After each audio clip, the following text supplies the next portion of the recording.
ഒരു കാര്യം കൂടി ഞാൻ പറയാൻ ആഗ്രഹിക്കുന്നത് വെച്ചിട്ടുണ്ടെങ്കിൽ, നമ്മളൊരു ഷെയർ ബൈ ചെയ്യാൻ ആഗ്രഹിക്കുന്ന ഒരാളാണെങ്കിൽ, ഒരു ഇൻവെസ്റ്ററിൻ്റെ വ്യൂ പോയിന്റിലാണ് ഇത് ബൈയും, ഇൻവെസ്റ്ററിൻ്റെ വ്യൂ പോയിന്റിലാണ് ഇത് സെല്ലും. അതായത് ഞാനൊരു ഓഹരി വാങ്ങിച്ച് സൂക്ഷിച്ചിരിക്കുകയാണ്, എനിക്ക് സെല്ല് ചെയ്യണം എന്നുണ്ടെങ്കിൽ ഇതും, ഒരു ഓഹരി ഞാൻ വാങ്ങിക്കാൻ ആഗ്രഹിക്കുന്നുണ്ട് എന്നുണ്ടെങ്കിൽ ബൈയും. അതേസമയം ഇത് ഷെയർ ഓണേഴ്സ് ആണെങ്കിൽ, ആ കമ്പനി ഓണേഴ്സ് ആണെങ്കിൽ എങ്ങനെയായിരിക്കും അവർ ഇതിനെ ചെയ്യുക? ബൈയിനെ സെല്ലായിട്ടും സെല്ലിൻ്റെ ബൈ ആയിട്ടുമാണല്ലോ. അതായത് ഞാനാണ് ഇതിൻ്റെ ഉടമസ്ഥനെങ്കിൽ ഞാനിതിനെ സെല്ല് ചെയ്യും, നിങ്ങൾ ബൈ ചെയ്യുമ്പോൾ ഞാനിതിനെ സെല്ല് ചെയ്യുകയാണ് അല്ലേ.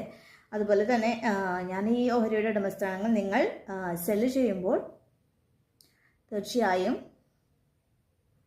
അത് ബൈ ആയിട്ടാണ് മാറുന്നത് അല്ലേ.